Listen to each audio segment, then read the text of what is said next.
nosso estudo aqui do Boa Nova, para quem está chegando a primeira vez. Às quartas-feiras, quando a gente faz o estudo, às vezes, quando não tem palestra, a gente faz os estudos do Boa Nova. Boa Nova é um livro, psicografia do Francisco Cândido Xavier, pelo espírito Humberto de Campos, né? E o Humberto de Campos teve acesso a diversas passagens que constam no Evangelho e vai relatando essas passagens não como está no Evangelho, necessariamente. Tem coisas novas, tem coisas que a gente tinha apresentado, porque lembra, o Evangelho é como as pessoas viam. Então, o Evangelho de Mateus é como Mateus viu o que aconteceu. Se no final aqui da nossa conversa pedir para cada um escrever como foi a nossa conversa, né? Cada um vai ter um ponto de vista. Esse vai ser, por isso que é o Evangelho segundo Mateus. O Evangelho é Jesus. Jesus é o Evangelho, a boa nova de Deus. Então, segundo Mateus. Então, Humberto, não necessariamente eles contam a mesma história, nem sob o mesmo ponto de vista. Então, essa passagem, por exemplo, ela não está exatamente como está no Evangelho, porque o Humberto de Campos teve acesso aos arquivos celestiais, como ele mesmo declara, e conta como ele está vendo aquela passagem, não como João, Marcos, Mateus. Não, e ele diz também que nos educandários, no mundo espiritual, tem as pessoas do povo, né? Não necessariamente os apóstolos, né? E as pessoas que ficaram próximas de Jesus, porém eram da comunidade daquele momento. E também, nesses educandários, eles contam as histórias quando viveram na época de Jesus. Então, ele foi fazendo todo um compilado de informações, tanto do boca a boca do povo, né, que o povo fala, e sempre tem razão, e também do que ele colhia no manancial de informações que deve. Né? Se a gente tem algumas coisas aqui, livros e arquivos, imagine, né? Lá, tem até os pensamentos da gente. Né? Porque, claro, nenhum deles, talvez Mateus parcialmente, mas nenhum deles estava lá, que nem aparece lá no The Chosen, com um bloquinho anotando ali, né? Até porque só João e Mateus que vivenciaram isso. João Marcos recebeu a história de Pedro, né? E Lucas recebeu parte da história de Maria de Nazaré e de Paulo de Tarso. Tá? Então, eles não conheceram Jesus em primeira mão, né? E mesmo o Evangelho de João foi escrito 90 anos, quando ele já estava velhinho, já, então, com 90 anos, então, ele não estava lá no dia anotando, então era como ele lembrava. Claro que a espiritualidade opera para que a lembrança aflore e tudo mais. Então, só para a gente ilustrar que, às vezes, a gente pegar o texto do Evangelho não necessariamente está igualzinho, está aqui narrado.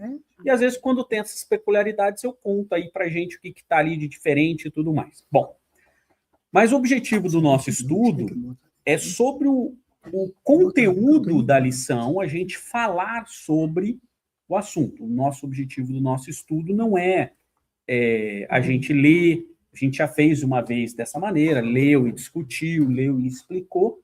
O nosso foco aqui é a gente aproveitar a lição que é trazida para a gente comentar um pouquinho. Então, é interessante, a lição é o capítulo 21, a lição da vigilância. Então, isso é interessante porque começa o tópico, Jesus perguntando para os apóstolos. Escuta, e ele começa contando que já estava no final. Então, já estava no finalzinho, então a gente já pode dizer que seria, eventualmente, lá o ano 32,5, 33, ou alguma coisa assim, né? Considerando o calendário que a gente está acostumado. E aí, ele conta que já estava no final, então Jesus pergunta, escuta, olha, de tudo isso, como é que o povo está vendo? O que eles acham que eu sou? E aí, um diz que eu acho. Tem gente que acha que você é o Elias. Tem gente que acha que você é João Batista. E até assusta um pouco, né? João Batista, que estranho, né?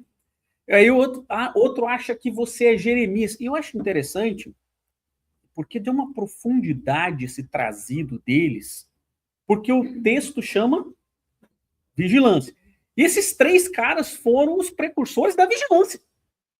Quando a gente lê Elias, quando a gente lê o livro a passagem de Elias, que está lá em livro de Reis, né? Quando lê Jeremias, aí os livros de Jeremias, e quando vê a história de João Batista, fala, todos eles eram fiscais da vigilância. Então, essa é a primeira coisa assim que a gente salta aos olhos nessa passagem, tá? Mas João Batista não viveu. Vou falar. Boa. É o primeiro susto que a gente toma. Vem cá, como é que ele pode ser João Batista, né? Como é que estão dizendo? Então, vamos lá. Vamos entender isso. Então, primeiro Elias, né? Quem que foi Elias? Elias, ele estava lá 600 e tanto antes de Cristo, tá? Ele era aquela região onde é Jerusalém era uma confusão, tá? Era uma confusão como até hoje, né? Já continua uma confusão. Mas hoje, tá, depois de 48, está menos confuso, tá? Do que era naquele tempo. E naquele... Só tão importante. Só que antes eles dizimavam, né? Era muito pior, né? O livro que eu sempre recomendo para entender um pouquinho da história de Jerusalém chama Jerusalém, uma história do Montefiore. É o livro desse tamanho e que você vai contar toda a história de Jerusalém, que não tem nada a ver com religião. Eventualmente ele cita partes religiosas, porque mas é histórico, né? E aí tinha um descendente lá de Jeroboão chamado Acabe, e esse era o príncipe lá daquela região, que assumiu aquela região, pode dizer Israel hoje, porque às vezes ia até um pedaço do Iraque, às vezes diminuía, então a gente não pode colocar o país que é hoje daquele contexto. Era aquela região que os romanos chamavam de Palestina, mas que só 600 e tantos anos depois que eles foram chamar de Palestina. Naquela época nem era chamado de Palestina. Era Jerusalém ou era Judá, tá? Então existiam vários. E aí o que aconteceu? Por conta das inúmeras guerras ali, foi feito um acordo de casamento, tá? Entre Acabe e Jezabel. Vocês já ouviram falar da Jezabel, que ela é narrada nos contos históricos, só não chamam ela de bonita, né? E aí, historicamente falando, de tudo que chamam ela, inclusive de outras coisas assim, que aí, de fato, a história conta que ela era isso mesmo. Mas, e tal, eu gostava de participar de umas festas meio diferentes e tal, enfim. E ela era da Fenícia.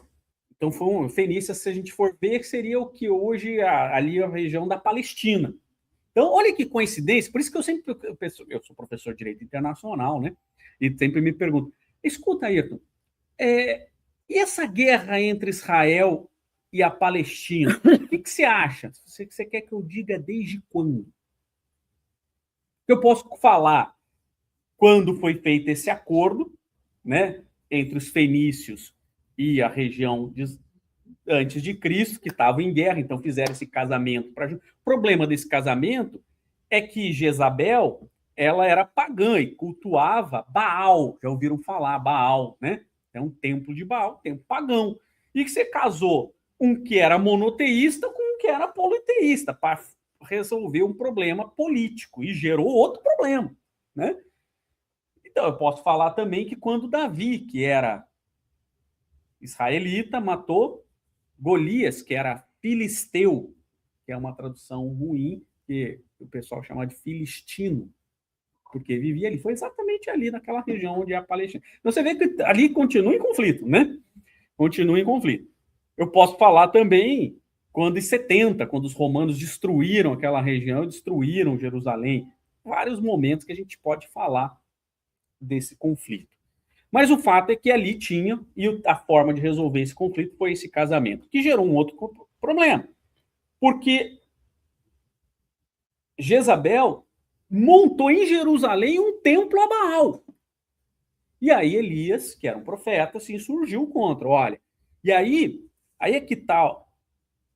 O que Elias pregava? Ele é o bastião dentro do Velho Testamento da vigilância dos princípios. E ele, então, discutia com o rei da época e todos que estavam ali seguindo, falavam assim, olha, vocês estão desvirtuando o monoteísmo. nós recebemos uma lei, os 10 mandamentos, a tábua sagrada, e vocês não estão sendo vigilantes com a lei de Deus. Essa era a discussão com Elias. E aí Elias brigou, até o ponto em que ele resolveu desafiar, né? Então, o grande ponto do auge de Elias foi que ele resolveu desafiar os sacerdotes de Baal. E ele chamou 400 sacerdotes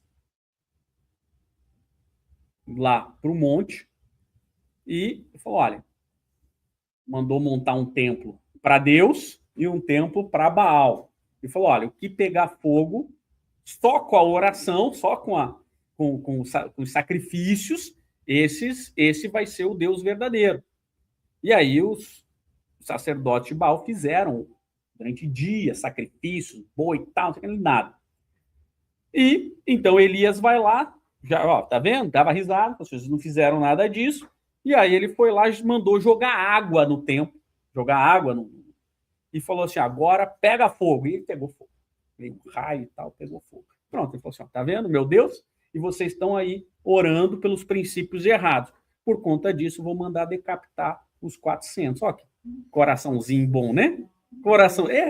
Por isso que depois ele vem e tem que... Então, olha... E mesmo assim, o pessoal acreditava que Jesus era Elias. Porque assim, aí vem o que aconteceu com Elias. E a história de Elias é importante. E eu vou explicar o porquê que eles achavam que era Elias. Porque Elias, então venceu. Só que aí, Jezabel não gostou muito da história, sim ou não? Falou, agora vão mandar matar Elias. Elias foge. E nessa fuga ele começa a questionar, o que adiantou eu ter feito tudo em nome de Deus? E ele começa a questionar Deus. Aquela passagem fica meio metafórica, mas ele questiona Deus. Fala assim, olha, para que servi eu? Eu lutei, eu briguei, eu discuti, eu fiz e tal, eu provei que você era melhor que os pagãos, e aí você me faz isso. Essa é a minha... Daí eu tenho que fugir. Quando eu venço, eu tenho que fugir. E ele começa a questionar Deus. Então Elias começa a entrar numa parte em que ele... E aí é o problema de Elias, a arrogância. Embora, que matou os 400, decapitou 400 pessoas, não foram duas, né? 400 pessoas, fora os que... E aí o que acontece? Elias questiona e Deus... E ele fala, então agora, Elias ouvia Deus, ou seja, ele tinha a mediunidade de ouvir. Óbvio que não era Deus, nós sabemos disso, mas era a mensagem de Deus, a mensagem. Elias, então, pega e fala, então tá, então eu quero que você me diga as coisas. Então ele começa numa arrogância, já que eu não sirvo para nada mesmo, você me diga o que eu quero fazer. Aí Deus fala com Elias, olha que legal, Deus falou assim, olha, você está se achando muito, eu estou fazendo um resumo atualizado, né? Está se achando muito bom? Igual a você, eu vou preparar mais 1000. Aí o Elias se assusta, né? Porque ele achava que ele era um sacerdote que botou fogo na água, né? E aí, vou preparar. Eu falei, eu achei que eu era isso. E esse é o grande problema de Elias. Achar que a gente é insubstituível. O dia que eu não vier aqui no centro falar sobre a Boa Nova, o centro vai parar. Ninguém mais sabe sobre isso. Só eu que sei. Esse é o problema da arrogância. Quantos anos tem a casa? 24 anos. Vocês funcionavam sem eu, né? Antes. E funcionava até melhor, né? Que não atrasava. Funcionamos assim, quase uns 8 meses, assim, só preparando. Então é isso, é a gente achar que é muito mais importante do que a gente é. A gente achar, a lição de Elias, uma delas é achar que é mais importante do que a gente é. É achar que a gente é insubstituível. E que a obra de Cristo só se faz porque eu estou aqui. A obra é do Cristo, eu sou um instrumento, ele me dá a oportunidade de estar aqui falando entre nós para ver se eu aprendo alguma coisa, porque das outras vezes eu falava, nas outras encarnações eu continuava falando, Pedro, não é dessa que eu falo desse jeito. Vocês acham que é uma única encarnação para treinar a falar tanto? Né? Não é. Mas das outras eu estava desvirtuando. Agora eu estou vendo se eu aprendo alguma coisa. Então, assim, são coisas para a gente aprender. Isso não é falsa modéstia, não é coisa para a gente... a gente não pode, a gente está aqui para servir, a gente é instrumento de Deus para o nosso processo. Isso é para o nosso processo. É uma oportunidade que Cristo nos dá para a gente crescer. Eu posso aproveitar ou não. E esse era o problema de Elias. Então, aí Deus falou assim, olha, só quero 2 coisas de você. Eu quero 3 coisas. Ele fala com fulano, fala com ciclano e fala com Eliseu, que era o discípulo dele, assim, para passar a toga para ele. E aí conta, né, numa linguagem metafórica, que Elias nunca morreu, ele foi retirado e tal, por isso.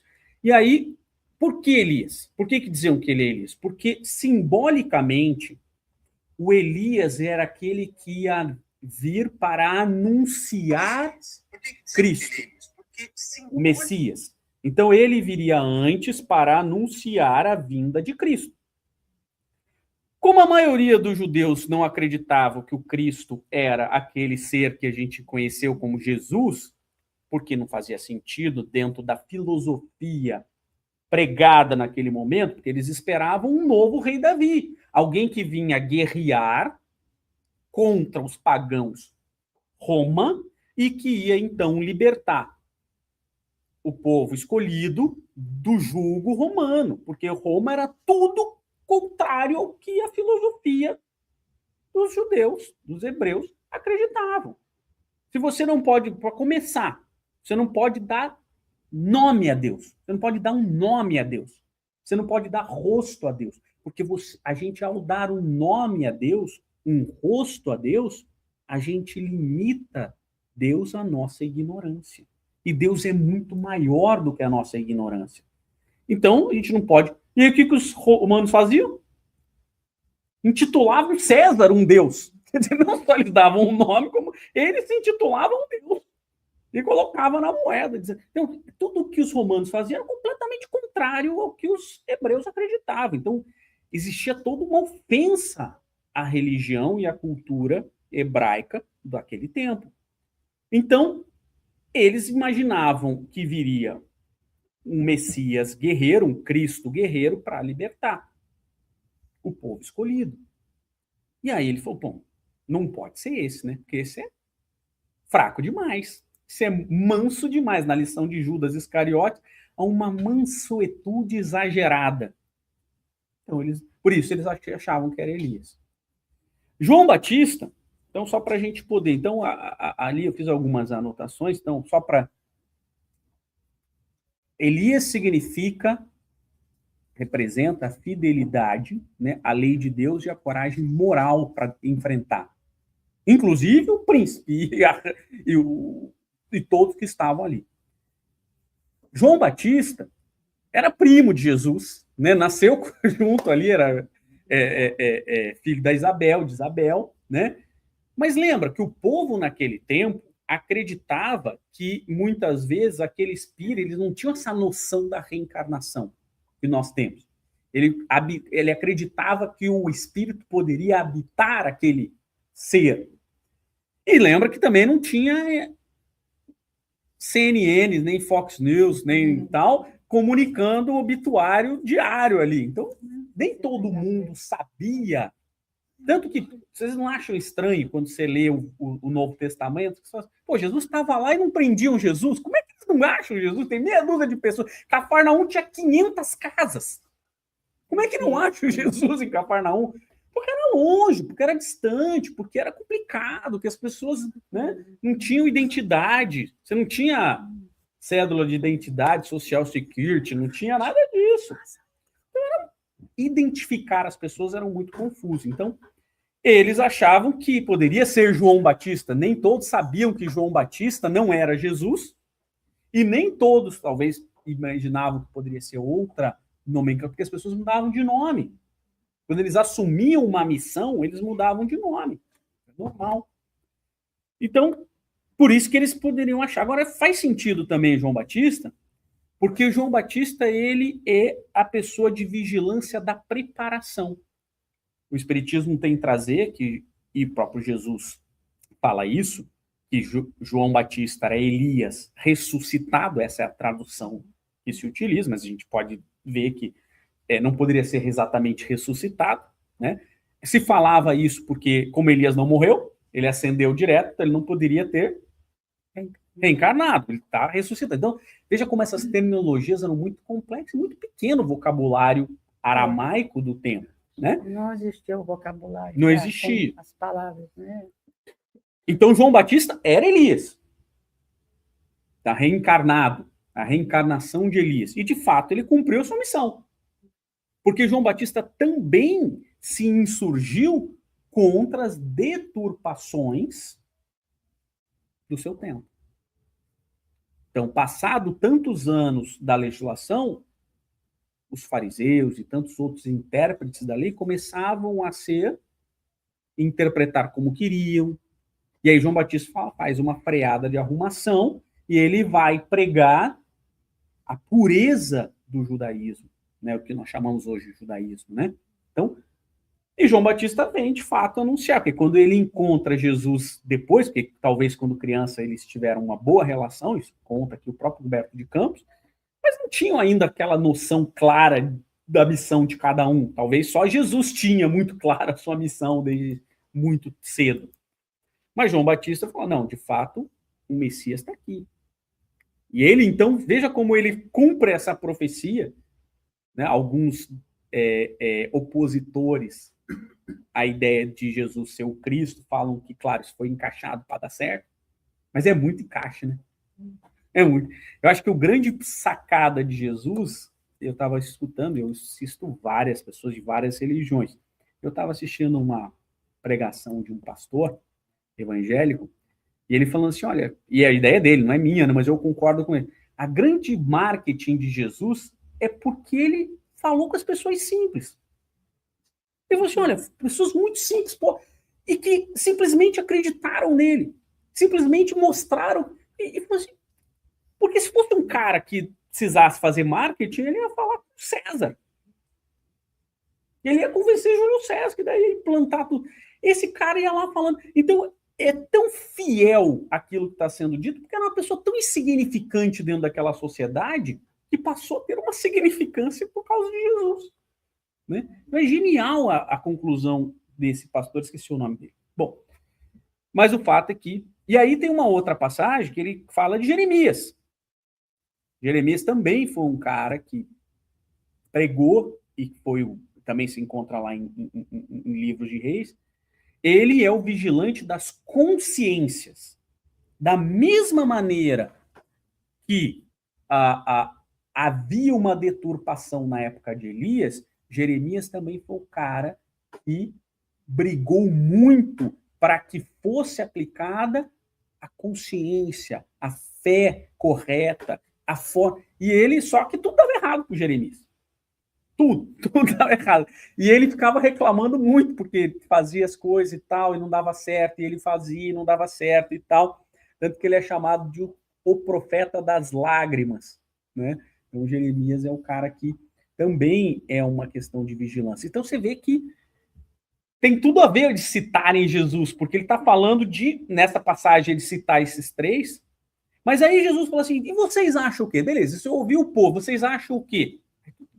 E é interessante que o pessoal fica constrangido quando... Porque você imagina, o cara que curava pessoas, o cara que fazia... Mas curar pessoas não é uma coisa, assim, extraordinária, porque Elias já fazia isso, Jeremias também, João Batista também fez, depois os apóstolos também fizeram. Vários profetas curavam pessoas.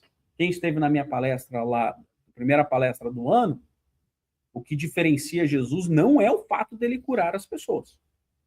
Porque tem hoje, tudo que você vai ali no North Broward, tem um monte de gente que está longe de ser Jesus e curam pessoas, sim ou não?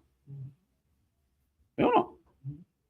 Só que hoje usam a ciência, mas naquele tempo usava a fé, mas continuam curando. Por isso que, né? Curar pessoas não é o diferencial de Jesus. Qual é o diferencial de Jesus? Oi? O amor. O amor. Mas a ressurreição, acho que é o grande diferencial, é porque ele volta e fala, esse é o grande diferencial, ele fala assim, olha, ninguém morre, tanto que ele volta e aparece um monte de gente, tem pelo menos 17 aparições dele, depois que ele morre, não é só uma, duas, né? Então, mostrar que ele era, de fato, o Cristo que veio pregar esse amor diferente, esse amor de outro jeito, né? Essa interpretação da lei diferente, mas que ele veio, ele é imortal. Né? Essa é a diferença, acho que Mas grande. aí eu acho que o homem, né, ainda mais limitado, passa a cultuar, né, essas pessoas como deuses, mas não aplicando a regra para todos nós naquele tempo, como também seres imortais, né? Alguns sim, outros não tinham compreensão. Mas eu acho que o grande ponto, aqui nessa passagem, isso é o grande ponto. Porque aqui, olha o que Jesus está falando. Você é o quê? Não, você é o Cristo. Poxa, a gente tem certeza disso. E ele fala assim, legal, eu sou o Cristo. E aí ele vira para o Pedro e fala, ó, tá inspirado e toda vez que você se conecta com coisas boas, você vai estar inspirado nas coisas boas. E aí ele falou assim, já que vocês sabem disso, eu vou contar uma coisa para vocês não se assustarem depois. Eu, daqui a pouco, vou passar pelo Calvário. Aí ele vai descrevendo que ele vai morrer e tal, não sei o que lá. E ele descreve, basicamente, o que ia acontecer com ele, toda aquela situação da crucificação. E aí Pedro vira... Porque você imagina, vamos lá, você imaginava um Cristo que vinha guerrear. Essa é o que você aprendeu desde criança. Vinha um Cristo que ia ser o novo rei Davi, que ia... Aí vem um cara que não tem nada a ver com o rei Davi. O rei Davi parece muito mais com a gente, sim ou não? Muito mais. É o cara que mandou o amigo para frente de batalha para ficar com a mulher dele, traiu o amigo e a mulher, fez um filho na mulher do amigo. Esse é o rei Davi. Com ela casada ainda.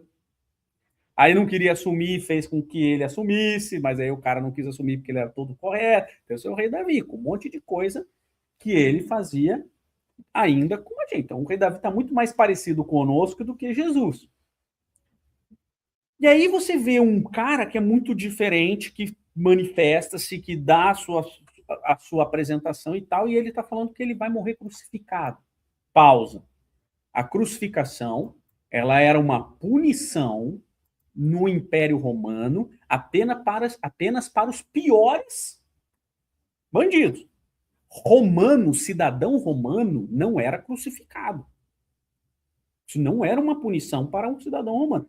O cidadão romano que cometesse uma coisa muito séria, ele tinha o direito de se matar. Que é muito melhor que morrer crucificado, sim ou não? Como exílio também. Alguns eram, mas aí não era tão grave, né? Era uma coisa menos grave, né? Mas você vê. Então, a pior punição que se pode dar para aquela lei, imagine o que a gente pode, pior pena é de morte aqui, né? Eletrocutado, sei lá o quê. Aí vem o Messias e fala assim, então, eu vou ser preso injustamente e vou morrer na cadeira elétrica. Todo mundo vai olhar e falar assim, ué, se você é o Messias, você vai sair dali, você vai usar seus poderes, que todo mundo está vendo que você tem poder, para sair. Não é isso que todos pensaram? Sim ou não? É óbvio. Não, pô, óbvio, você não vai escapar, você não vai deixar ser pego, você pode sair da cruz a hora que você quiser, você pode subjugar todo mundo, você tem poder de andar em cima da água. E aí ele falou assim, então, isso vai acontecer com ele. Todo mundo ficou focado, né?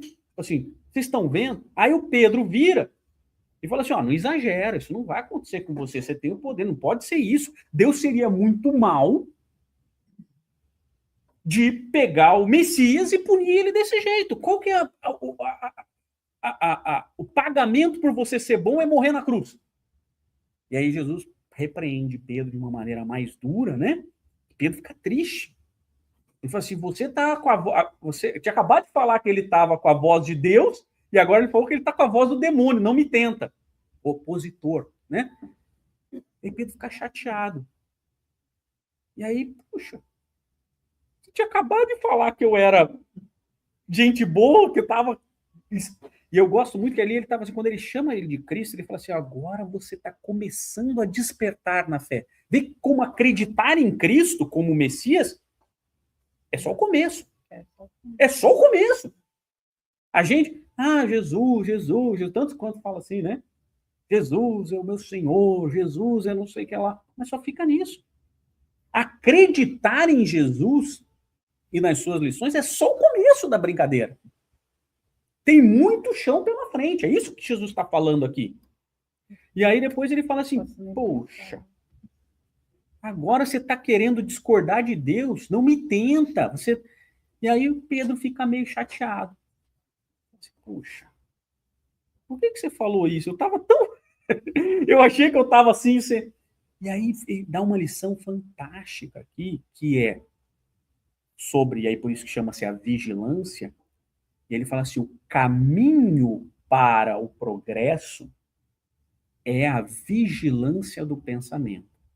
Porque no... E aí, já sou eu, né? Já não é mais aqui é Jesus, mas ali já sou eu. Porque nós somos tão frágeis, mas tão frágeis, que qualquer desvio no pensamento nos conecta com a inferioridade. Então, veja, esse é o ponto que Jesus está falando na vigilância. Por que vigilância... E aí, abre aspas, Jesus, a vigilância é a luz do caminho. Essa é a palavra, fecha aspas. Jesus fala para Pedro, a vigilância é a luz do caminho. Pergunta, a gente pode andar sem luz?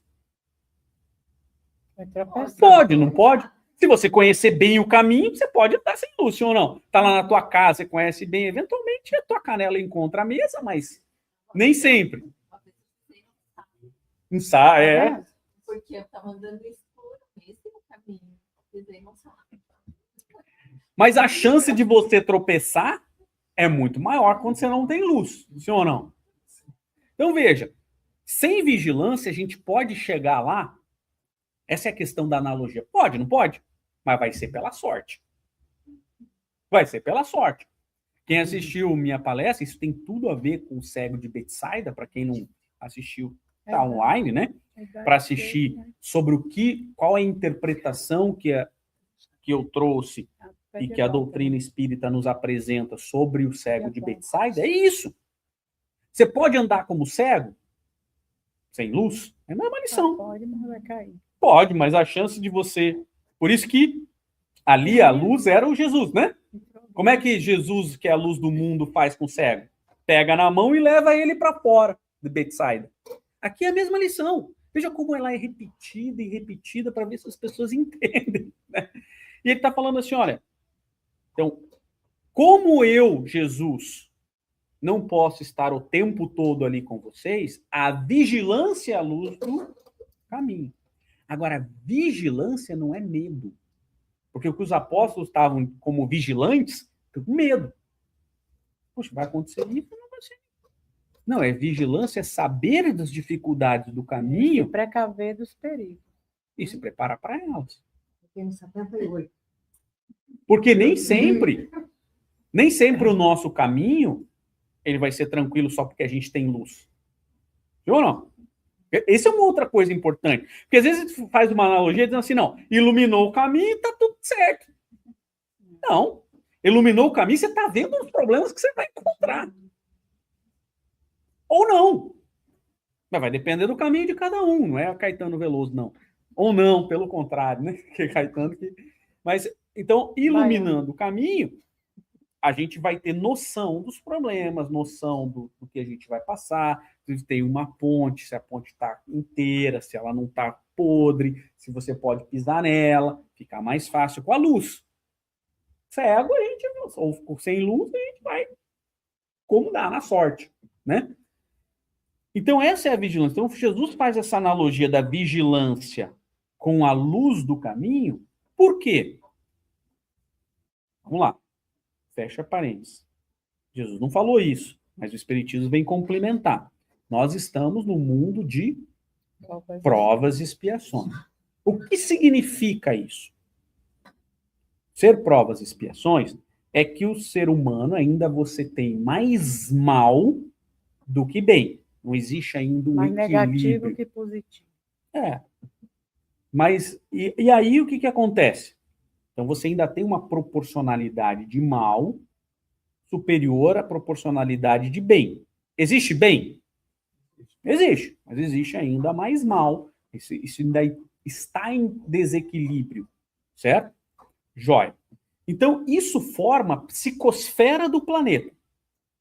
No momento em que a gente pensa abre brecha por um segundo, e aí a palavra de Jesus aqui na obra. Se você pensar no amor, você se conecta com todo o amor do mundo. Mas se você pensar no ódio, você se conecta com todo o ódio do mundo. E dentro do nosso estágio evolutivo, é mais fácil pensar no amor ou no ódio? No ódio. No ódio. Quando a gente está... Por isso que eu digo, o que é mundo de regeneração? É o inverso. É quando você tem mais bem do que mal. Ainda existe o mal, mas ainda tem mais... Então, eu sempre brinco, assim, falo assim, o que é regeneração? É isso aqui, ó. Isso aqui é mundo de regeneração. A gente está aqui pensando no bem, está todo mundo tentando evoluir. Porque regeneração não é coisa boa, não. O que é regeneração? Nós estávamos degenerados e precisamos regenerar. Né? Não é porque, bom, não, sou degenerado em uma determinada matéria e agora eu estou aqui me regenerando. Né? É dura essa palavra, né? Porque quando a gente fala assim, fulano é um degenerado, é uma coisa assim, um xingamento. Mas é isso. Não. Então, o Adriano botou aqui no grupo, no Facebook, né? Se lembrarmos que somos espíritos de muitas existências e ainda estamos aprendendo sobre vigilância, significa que ainda estamos muito atrasados. Vigilância é um exercício de minuto a minuto. É isso mesmo. Primeiro, porque é o pensamento. Você pensou, você já atraiu. Que a gente pensa assim, não, se eu bater, se eu falar, se eu gritar, se eu esmurrar, mas não é bem assim. Pensou errado, a multidão de testemunhas já está potencializando aquilo que vai terminar. Aquele mal que você queria fazer a alguém, você já fez a você, mas assim, de uma forma tão dura e perversa, porque é muita gente negativa que se une àquele pensamento que a gente emitiu, né? Por isso tem que ter um cuidado danado, para não ficar com raiva. O carro ali, o sinal fechou, aí você já está, sabe, perdeu toda a alegria que você vinha cantando a música do rádio, daqui a pouco você para, já está esbravejando, entendeu? Então, a gente é muito frágil, muito, qualquer coisinha a gente, né, belisca. Isso é uma coisa muito importante, Adriano, obrigado, e a Marisa complementou de uma maneira fantástica. Vamos lá. Porque se a gente não entender o pensamento, a gente não vai entender a psicosfera. Eu colocar mais uma coisa aqui. Vamos lá. A nossa facilidade em culpar os outros por aquela nossa reação.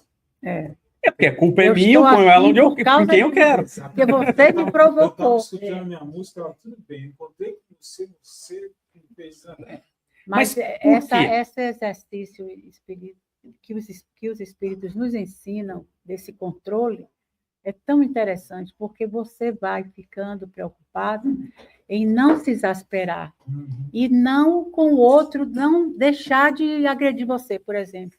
As pessoas vão continuar lhe provocando, é interessante, mas quando você decide partir para um equilíbrio, né, nas suas reações, no seu pensamento, você começa a educar a si mesmo, né, cada um a si, aí você vai começando a ver que aquilo já não lhe atinge tanto. Puxa, e você ainda fica com pena do outro. Puxa, fulano, perdendo tempo nesse nervoso, pode atacar o coração. O problema é que a gente esquece o básico. É legal isso, é legal. O problema é que a gente esquece o básico. Então, se a gente pensa em pensamento racional. Isso não é pensamento. Isso é parte do pensamento. Então, vamos lá. Emmanuel, naquele livro fantástico chamado Pensamento e Vida, ele vem nos ensinar o que é o pensamento. Por isso que o problema da gente pensar só no racional. Assim, eu estava tranquilo, ouvindo palestra do Haroldo, estava tudo tranquilo, Divaldo Franco do meu lado aqui, né? Ali o tempo todo, e aí, de repente, o cara veio no trânsito e eu desequilibrei. Não foi. Então, a gente culpa os outros, não é por causa... Né? É porque realmente quem deu o estopim foi isso. Mas é porque a gente esquece o que é pensamento. A gente acha que pensamento é o pensamento racional. É aquilo que você está ouvindo naquele momento. Então vamos voltar. Por isso que a gente tem que ir para o básico. O que é o pensamento? É o conjunto... O que diz Emmanuel sobre o pensamento? É o conjunto de emoções, sentimentos e racionalidades que você tem ao longo do dia, por exemplo. Ali a tua psicosfera mental. Lembra quem assistiu uma palestra? Ficou fácil essa aqui, porque eu fiz a palestra, né, sobre o cérebro. O que é a aldeia mental? O que é a aldeia mental? Que Jesus tira o cego de Betsaida da aldeia. Lembra que a gente falou sobre isso? Tirou o cego. Por quê? Porque a gente está nessa aldeia de pensamento. Então, na verdade, beleza, vamos pensar assim, se a gente conseguisse enxergar essa aura, né? Tá aqui, eu estou ouvindo de volta. Isso não vale de nada? Vale. Tá aqui. Mas de manhã, eu acordei, a cafeteira não funcionou. Já comecei a xingar a cafeteira. Como se fosse culpa da cafeteira, né? Aí você vê o cachorro fez cocô no tapete. Aí você já começou a ficar com raiva do... Porque você não ficou com raiva necessariamente do cachorro, que é irracional, mas da situação. Então, dentro da sua psicosfera, é o conjunto de emoções, sentimentos e pensamentos racionalizados. Então, veja só. Beleza, você está racionalizando que você precisa ouvir o Haroldo. Mas os outros 80% do seu dia foi xingando as pessoas. E aí, o que aconteceu? Quando o cara passou... Mas eu estava tentando. Sim, você estava tentando 20%. Os outros 80% tá ruim. Exato. E aí você começa a falar assim, esse é o grande problema. Porque a gente sai do básico, a gente está pensando num pensamento, assim, porque só o desvio... Não é o racional. Aliás, o racional, às vezes, é o que menos conta. O racional é o fácil que você consegue controlar. Mas acho que o que vale nesse processo nosso, né, de querer melhorar a cada dia, é o exercício. Exato. Saiu do eixo, volte para o eixo. Saiu do eixo, volte para o eixo. Sair, puxa, por quê? Não, isso aí não vai acabar com o meu dia. Peraí, volta aqui o negócio de Haroldo para eu ouvir de novo. Ouve qualquer coisa que lhe dê mais tranquilidade. Mas não deixar que o momentozinho da sua manhã acabe com o seu dia todo. Isso é que não podemos admitir mais. Isso não podemos. E o problema é que somos influenciados pela psicosfera da nossa casa, pela psicosfera do nosso bairro, pela psicosfera do nosso país, pela psicosfera do nosso planeta. Porque, assim, é a pergunta que todo espírita gosta de fazer e alguns gostam de responder. Quando que nós vamos ter mundo de regeneração? 2026 e 3 avos. Não. Quando que vai ser? Quando o somatório da psicosfera dos 20 bilhões de espíritos que aqui habitam, mais ou menos 20 bilhões, estiver em regeneração.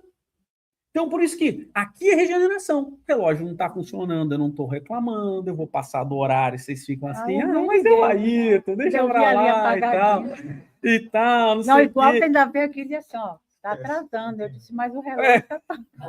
Aí tal, o negócio aqui, eu já cutuco, o computador não funcionou, mas a gente fala, não tem problema, Walter, obrigado. Se tivesse em casa, Walter, não tá funcionando, essa porcaria. Você nunca faz. Não, falando eu, né? Eu.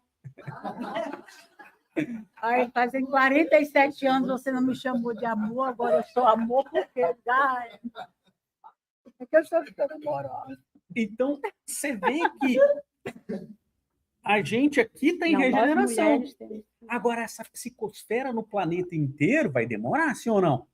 Quanto tempo? Não sei que tempo. O tempo é o tempo que as pessoas demorarem para fazer essa mudança de chave. Nós estamos tentando. A boa notícia é que nós não precisamos ficar aqui.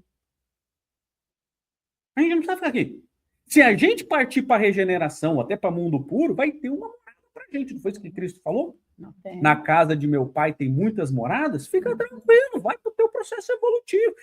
Mas o presidente tal, o outro está fazendo isso, aquele outro não sei o que lá. Isso influencia na nossa vida? Claro que sim. O que a gente pode fazer? Vamos orar, vamos manter o equilíbrio, vamos ajudar aquilo que a gente pode, porque no processo evolutivo que a gente está, vocês não imaginavam que ia ter um presidente em regeneração. Ou ex-presidente espírito puro. Ele prova as expiações igual a gente. Igual ele e todos os outros. Com as nossas falhas de caráter, com os nossos desvios de personalidade, com os nossos... O bom é quando você nota que você não quer o mal todo a ele, e nem quer o mal todo que ele está fazendo, né? Ele em As teoria, coisas né? negativas. Ele É em legal, teoria, né? qualquer um. Mas é assim que começa a germinar a coisa.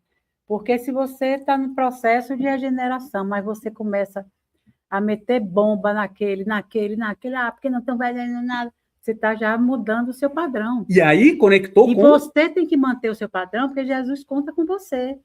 Olha, puxa, eu estava com um soldado bom, bacana ali, agora o cara já está de novo voltando para trás, entendeu? Então, é cada um por si, Deus por todos. A gente não pode pensar assim, vacilar.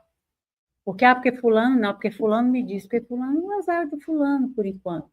Mas mantenha você, o seu padrão, o máximo que puder, né? Ayrton, mas você não acha um absurdo e colocar a esfinge dele no visto XYZ de 5 milhões? Aí eu fico pensando nessa hora, de quem é a esfinge? Quem que está nessa esfinge? César. Então dá a César o que é de César e dá a Deus o que é de Deus. É isso aí. Não é de César? É de César, então dá a César. Tá tudo bem, porque isso não pode atrapalhar o meu processo evolutivo. A gente tem que pensar que a gente crucificou Jesus e nem isso atrapalhou ele de até o finalzinho, nos ajudar. Então, é porque pode ser. Então, lógico, a gente fica triste com as coisas que acontecem, não quer, ora, vibra para que mude, mas não vai dizer, ai, não, eu não vou mais fazer nada porque tudo está ruim. Não, vamos continuar fazendo, vamos para frente. E é uma visão que a gente, primeiro que a gente tem que conectar, por isso que esse é o cerne da vigilância. Não é que a gente tem que ser alienado, nem tem que ser poliana, né?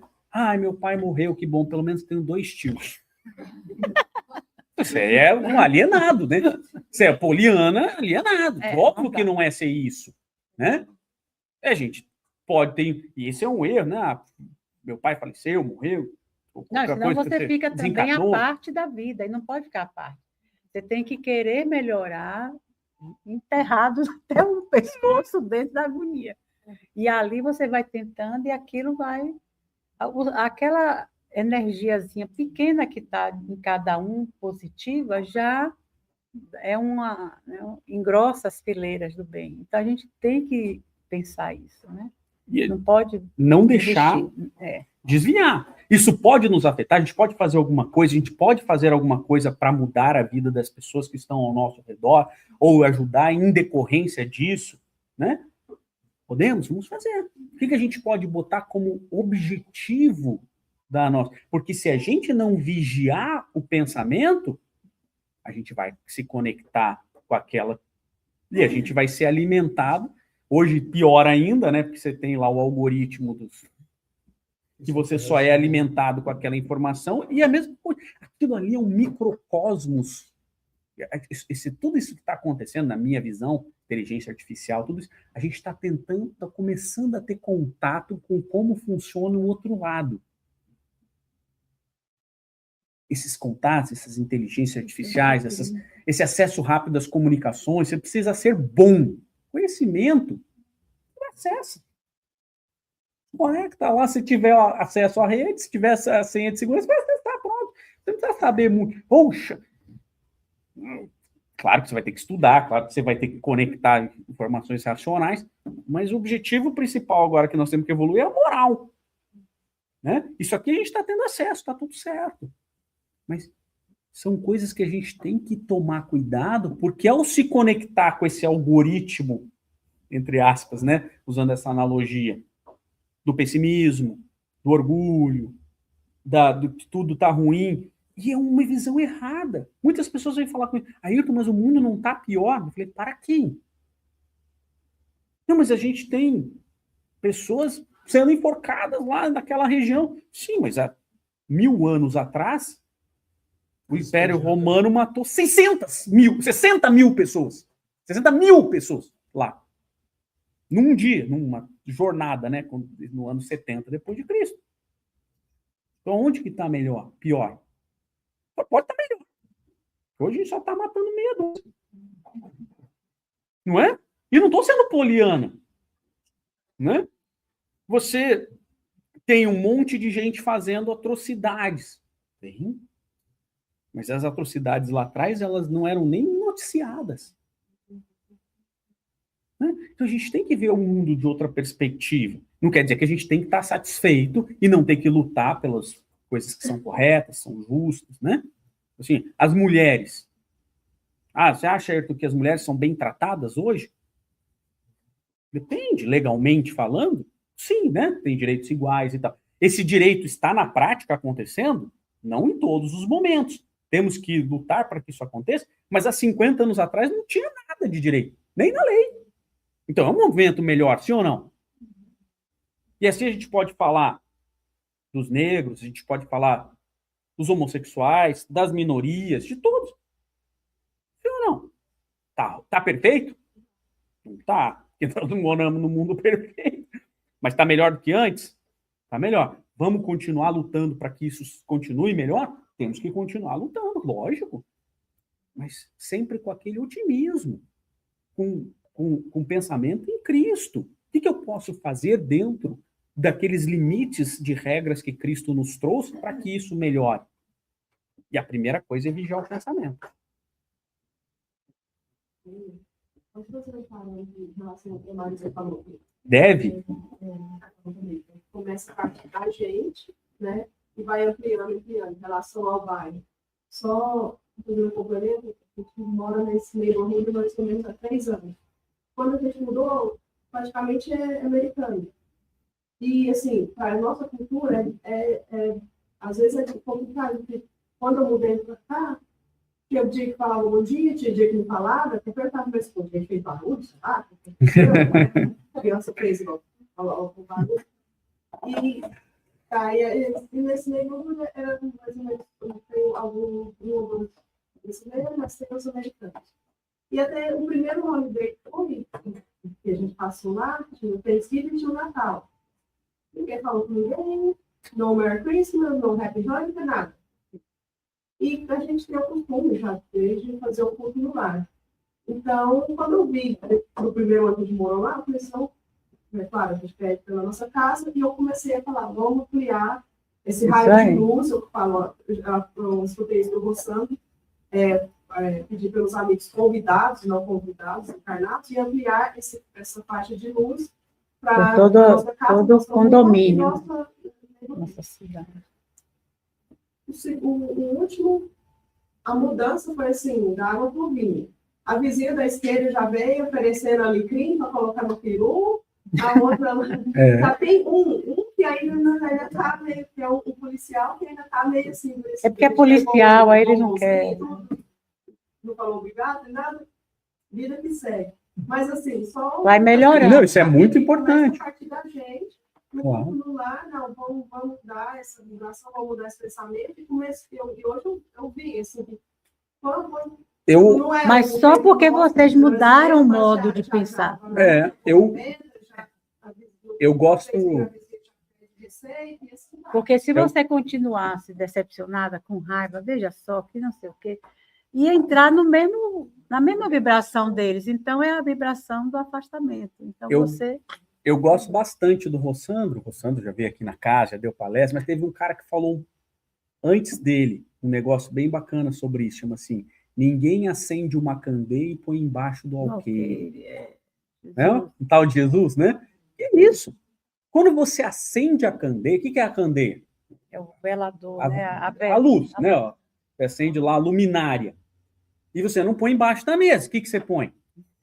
Lá em cima, para iluminar. Quanto mais você ilumina, mais as pessoas vão ser iluminadas, né? É a situação natural. Então, quanto mais alto uma luz, não é assim, a gente não vê? Então, Jesus faz essa analogia dessa maneira. A gente está aqui acendendo a candeia. Não estamos acendendo a nossa candeia interior? A candeia é sua. Você, na tua casa, não é isso? Jesus é genial, porque ele usa instrumentos da sociedade daquele tempo para dar um exemplo profundo do que acontece. Então, você acendeu a sua candeia, porque você não pode acender a minha, sim ou não? Não, você acende então, ninguém acende a candeia. Você não vai na minha casa acender a candeia. Olha, com licença, eu estou vindo aqui acender a sua candeia, que estava tão apagada a sua casa. Ninguém faz isso. Então, Jesus utiliza um instrumento para dizer assim, olha, acendi a candeia. Agora eu faço o que com a candeia? Porque eu posso ficar aqui com ela na mão e iluminando aqui. Mas você não vai botar, com certeza, embaixo de um negócio que vai ficar escuro. E também nem você vai ver. Então, você suspende a candeia e ilumina, e a hora que você faz isso, você ilumina mais para você e para os outros. Isso vai gerando o efeito na psicosfera planetária. É isso que a gente tem que fazer para que a regeneração chegue logo. Pode pensar assim, é só um pouquinho lá, colocou o livro, a água, tá só entra os membros da casa, mas hoje eu vivo e percebo que a ampliação foi amplo, como foi amplo, começou na minha rua, dos vizinhos ao lado, depois vai... O teste final é quando chega no meu caso, que eu tenho uma vizinha argentina. Aí você tem que fazer mais evangelho lá, é o mais difícil. É o mais difícil. O Adriano botou aqui. O Adriano botou aqui também uma observação de antes, né? Acho que é isso que toda a conexão com a questão 459 do Livro dos Espíritos, Sim. que diz que influem os espíritos em nossos pensamentos e em nossos atos, e os espíritos respondem mais do que imaginais, pois com bastante frequência são eles que vos dirigem. Então, todas as vezes que a gente faz isso com a nossa candeia, né, tenta enxertar luz em nós mesmos, a gente ilumina também essas entidades negativas que ficam na nossa cola. E não é fazendo do modo como eles fazem que a gente vai tirar eles de perto, né? Então, não tem como, a gente só consegue fazer isso iluminando eles. Então, quando eles vão, cada vez que ele vem inferir em você um pensamento negativo, e sua candeia está lá iluminada e ele não consegue, ele se ilumina. Então, são esses desencarnados que nos rodeiam, que a gente não vê, porque o vizinho você sabia. Então, no seu evangelho, você já citou ele. Então, a gente tem que sempre também, nas orações, lembrar os desencarnados que estão ao meu redor, precisando de luz, iluminem-se agora, né? E quando você estiver fazendo o seu evangelho. Porque isso também faz com que eles se sintam incluídos, né? Porque eles são ainda difíceis, porque também não tem luz, aí acha que... Adriano, obrigado mais uma vez. Eu tinha anotado aqui, não tinha falado. Então, eu tinha feito a minha... A 400, aqui, ó, 459, eu tinha anotado para a gente falar e não falei. É muito bacana, né? Eu acho que aqui, para a gente chegar na conclusão e para a gente ir para o encerramento da questão da vigilância, eu acho que a lição da vigilância aqui para Jesus, ao nos mostrar, eu sou Cristo, vou passar por tudo isso, é que, e aí, fazendo um paralelo com a nossa vida, a gente está, poxa, eu tenho o tempo todo me cuidar, eu tenho o tempo todo ficar atento para não cair no desequilíbrio, não é isso. A vigilância não é para a gente ter medo. Vigiar não é viver com medo de que eu não desequilibre. Que desequilibrar você vai. E eu também. Faz parte do nosso processo. A vigilância não é isso. Tanto que não se exige do espírita. Lembra aquilo que a gente fala sempre, que Kardec nos coloca? O verdadeiro espírita é aquele que é perfeito? Não. Conhece-se o verdadeiro espírita pela sua transformação moral. E pelos esforços que faz para dominar as más inclinações. Então, antes de dominar as más inclinações, tem que ter a transformação moral. Então, o verdadeiro espírita se transforma moralmente. Eu identifiquei que isto aqui que eu estou fazendo é errado. Eu erro desde que eu me conheço por gente. Isso significa que provavelmente nas últimas 10.000 encarnações eu continuei errando. Mas nessa, eu identifiquei que está errado. Demorei um pouquinho. Porque eu sou meio lento, né? Mas, agora, consegui identificar. 10.000 encarnações o mesmo erro. Você acha que vai mudar do dia para a noite? Não. É por isso que a transformação moral é o verdadeiro espírito. E agora são os esforços que faz para dominar as más inclinações. Mas também tem que lembrar... Eu acho que um grupo desse, né, que já procura, assim, né, uma quarta-feira à noite, né, buscar esses ensinamentos, ouvir lições repetidas vezes, porque às vezes a gente diz assim, eu já vi esse tema aí. Só ouviu e já foi. O negócio é que não colou ainda, entendeu? Então, tudo que aparece que é bom, a gente tem que repetir variadas vezes. É meio que fazer lição de casa várias vezes, até que realmente você consegue, pela mente, já elaborar os pensamentos. Então, não é fácil, né? Eu sempre pensava assim, meu Deus, ser bom é a coisa mais difícil que tem no mundo, porque a gente vem trilhando caminhos difíceis tantas vezes que a gente não é péssimo mais, mas também bonzinho a gente não quer ser, porque bonzinho o inferno está cheio. Então, a gente quer ser de uma maneira que se esforce para melhorar, né? Então, quando a gente vai pedindo essas coisas, uma coisa que eu realizei é que todas as vezes que você melhora um pouquinho, é quando não dói o mal feito do outro. Você sabia?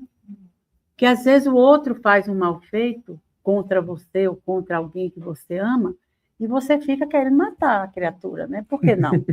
Não precisa viver uma criatura dessa ainda tão atrasada, né? Mas quando aquilo começa a lhe dar compaixão pelo ser humano que ainda, né, transita naquele movimento, né, de fazer coisas desagradáveis, você começa a ter um olhar diferenciado. Então, é esse olhar que eu acho que os espíritos que nos conduzem à reencarnação vão começando a enxertar em nós. A gente ouve essas coisas, aí você começa a mudar o olhar para com as pessoas. Mas parece que às vezes você quer ficar com raiva da criatura e não fica. Eu achei isso assim uma maravilha. Eu já senti isso assim umas 2 ou 3 vezes. E aí eu disse, rapaz, o negócio é bom, porque não é que você ache que o outro é vítima. Puxa, fulano ainda é doente. E eu também era. Agora eu estou saindo desse processo. Estou em regeneração. Estou tentando me regenerar, entendeu? E quero que fulano também se regenere, porque eu não quero que ele usar ele, coitadinho, para ficar me testando, porque ele vai, né? Porque às vezes tem pessoas assim, né, que implicam com você toda hora, né? Aí você começa a ver, puxa vida, eu queria também que fulano fosse legal, né? E aí é que você vê como reverte quando você se cuida. Quando você está atento para a sua fala, para o seu pensamento, para o que você está dando de opinião, mesmo calada. E calado, eu acho que o erro ainda é pior, porque só os espíritos danosos te ouvem e potencializam aquilo e você fica com mais mal do que deveria. Quando você solta, né? E toda vez que a gente decidir que nós vamos fazer uma transformação moral, tem que fazer. Tem que estar preparado, que nós vamos passar pela expiação e depois pela prova. Agora eu mudei. Vem o quê? A prova. A prova. Por isso que tem que tomar cuidado com o que pede para Deus. Né? A pessoa fala assim... Mas vale a pena pedir. Mestre, por favor, me dê paciência. O que ele vai mandar? Um saco de paciência? Não, ele vai mandar um monte de situações para testar a nossa paciência. O exercício é esse, eu quero saber como serão minhas reações. Não é o que o outro vai fazer, o outro, eu não posso mudar a cabeça dele, mas o que o outro vai fazer é o que vai me ajudar a eu analisar as minhas reações. Então, eu acho que quando você quer assumir essa preocupação com você mesmo, não dá tempo de você ficar com raiva do outro, entendeu? O outro fez a malcriação, você está vibrando de felicidade pela sua reação de compaixão, por exemplo. Não é mais de raiva da criatura. Você já tem compaixão, você diz, puxa vida. Não muda, né? Tem pessoas que não mudam. Aí você quer ficar longe da pessoa? Não. De jeito nenhum. Venha, vamos fazer isso, vamos fazer aquilo. Às vezes vem daquela ficar longe. Não, e às vezes a pessoa começa, o que acontece? A pessoa foge de você, mas você vai atrás. E liga, não, fulano, volta, vamos, entendeu? É legal. Eu acho que é uma faca de 2 legumes, porque é uma coisa que você tem que manter. Eu acho assim, quando a gente não consegue manter, vem uma pancada, porque cada vez vai vir um desafio maior. Pode vir um desafio tão grande que ele pegue desprevenida e aí você joga quase que a lição toda fora. Mas aí cata os caquinhos de novo e vamos para frente. Entendeu? Não desista, né? Porque são coisinhas pequenas que a gente pensa assim que, não, mas isso não, é porque Eu já gostava daquela pessoa. Porque não, mas quando você vê as coisas vão se ampliando, eles são generosos com a gente. Eles vão, é feito um aprendizado. E como nós somos bons e fomos criados para sermos mesmo bons, como já em essência somos, qualquer movimento positivamente que a gente toma, acabou. Ali você foi. Você não vai cair de lá. Só vai agora na espiral da vida, né? Vir algumas, aí como eu disse, aí vão vir algumas outras complicações para você ir tendo parâmetro de como você está indo. E aquilo foi muito pesado, mas eu vou conseguir, peraí, vou enfrentar aquilo, vou ver. Então, a gente vai arrumando com muita calma, porque quando é uma coisa no mundo físico, isso aqui eu vou fazer amanhã, vixe, eu tenho que preparar hoje, correndo, tenho que saber isso hoje, né?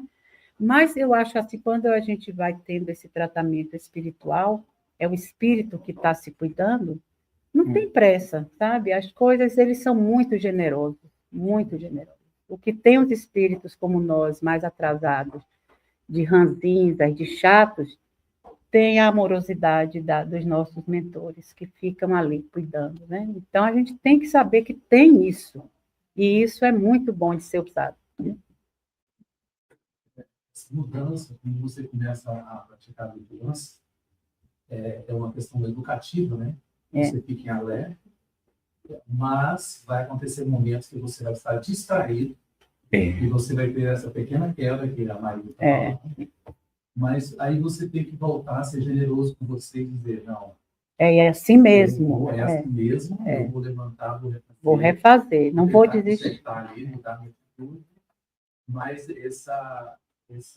é um processo educativo, né? Porque uma coisa que não, não posso falar mais não. Uma coisa que sempre veio na minha cabeça era assim: Jesus foi o espírito mais elevado que já esteve perto de nós, né? Era o governador do planeta, um espírito de luz. Então eu ficava, toda vez que eu vejo um filme religioso, né, que Jesus está lá na cruz, naquela coisa, eu disse assim, mas meu Deus, será que nessa hora Jesus não olhou assim, né? Porque caía a lágrima dele, né? Você vê o sangue lá. E será que naquela hora ele não ficava assim, puxa, pai? E, claro, perdoa, eles não sabem o que faz, mas me tira logo dela. Que o negócio está pesado, entendeu? Será que não dava assim, né?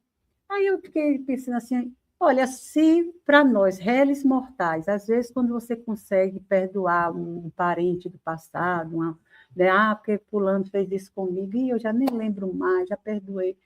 Não é uma coisa que a gente leve para todo sempre.